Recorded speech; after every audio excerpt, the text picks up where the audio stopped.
As promised, my recent My 2 Cents video and reviews on Voltron was in preparation for reviewing the upcoming 4th season, aka the second half of Season 3. Thank you, by the way, all of you who confirmed in the comments that my theory was correct, that Season 3 was broken up into Seasons 3 and 4, so that episodes could be gotten out to the public faster. Since this is effectively the review of the second half of a complete season, I recommend that if you haven't yet, you go and watch the My 2 Cents video that I did on Voltron so you can see what I thought of the first half of the season. But if you've done that already, let's just jump right into what I thought of this half. I have to say, I was pretty satisfied with how this went. I was a little bummed out that they kind of immediately undid what they did with Shiro and Keith and the Black Lion. Spoilers for Seasons 3 and 4 and probably the rest of the show, by the way. For those who are in the know, during Season 3, Shiro was for a while presumed dead and there was no pilot for the Black Lion. So they hold auditions and Keith, the Red Lion's pilot, is chosen by the Black Lion to replace Shiro. This is perfectly in line with what Shiro expected, that in his absence Keith would be the best person to step up as leader. And this also allowed Lance to move up to the Red Lion and Allura to take over piloting the Blue Lion, putting them in their configuration from the original show. Because this was their configuration in the original show, I expected this to be the way they stayed for the rest of the series. Even after Shiro returned at the very end of Season 3, I still expected him to remain a non-combatant, that maybe he would coordinate things from base or act as a ground leader.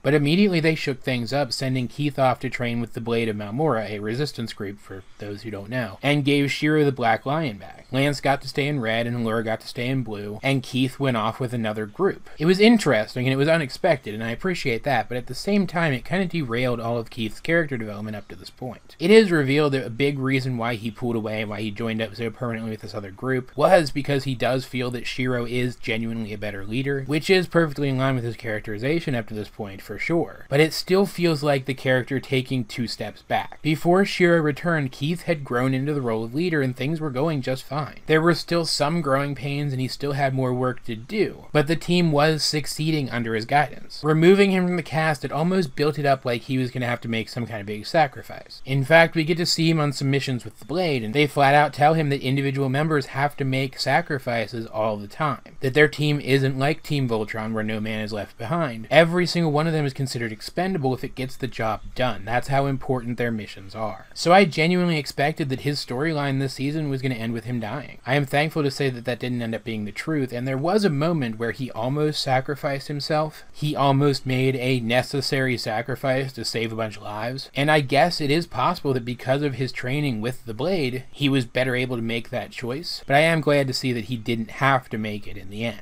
The season was only 6 episodes long, so there wasn't a lot of time to focus on everybody, but Allura got a little bit of characterization towards the end. Shiro getting the Black Lion back could technically be considered character development for him. Pidge got a whole lot of characterization when she finally managed to find her brother, completing her story arc up to this point. There was even time to focus on Zarkon and Lotor, and a huge twist involving Lotor that happened near the end of the season, completely rearranging his priorities and ending on a great cliffhanger. If I had to complain about anything this season, it would be that they still haven't done anything with the characters of Lance and Hunk. This is something that I didn't talk about in the My 2 Cents video because I had read something saying that the creators plan to include characterization for Lance and Hunk in upcoming episodes, and I assumed that would be this season. Lance has gotten more development than Hunk. He has kind of the inklings of a storyline beginning where he feels that he's not good enough to be on Team Voltron, but it hasn't come to fruition yet at all. And Hunk, he hasn't really gotten to do much of anything. And still this season, things with both of the characters are left pretty much exactly where they were last season, and have been pretty much since the show began. Though I will say, frankly, that I disagree with some of the fandom regarding how Hunk is treated as a character. A big chunk of the fandom seems to think that he's just the butt of the joke, because he's a heavier character, and also the comic relief that he is being abused in some way by the narrative, and I disagree with that completely. Yes, Hunk is the comic relief, and yes, he's very sensitive, he's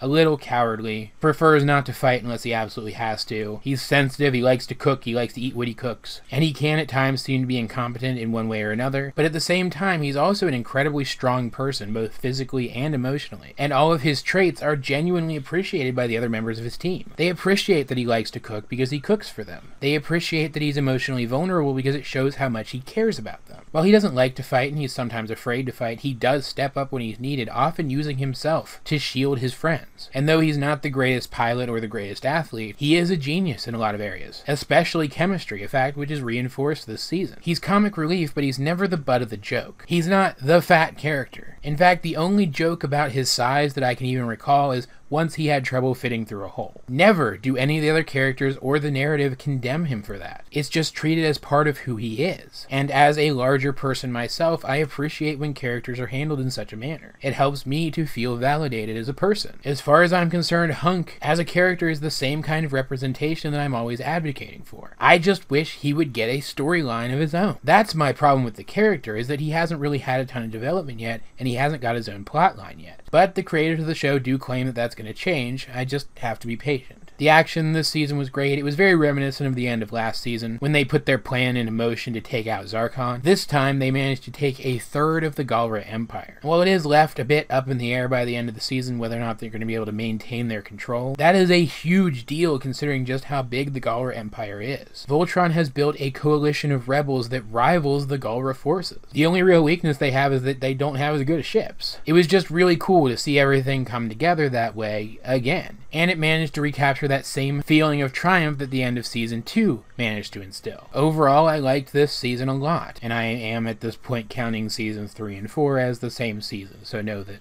that's what I mean by this season. I liked it a lot. It told the complete story of this Voltron coalition coming together and accomplishing something big. It closed out old storylines, it furthered other ones, and it set up new ones, while at the same time ending on a huge cliffhanger that makes me want to see more of the show as soon as possible. Overall, I consider this season to be a success. I said in my 2 cents video about this show that the second season is the best, but I honestly think that this season might be better. Lotor as a villain is super interesting. Zarkon as a villain got more interesting with this season. It really is a genuine triumph for the show. But as per usual, I'd like to know, what do you guys think of this season of Voltron if you have seen it? It went up today on Netflix at midnight Pacific time, so it is definitely available for you now if you have that service. So if you haven't seen it yet, definitely give it a watch. Either way though, this has been AJ22, and I will talk to you guys later.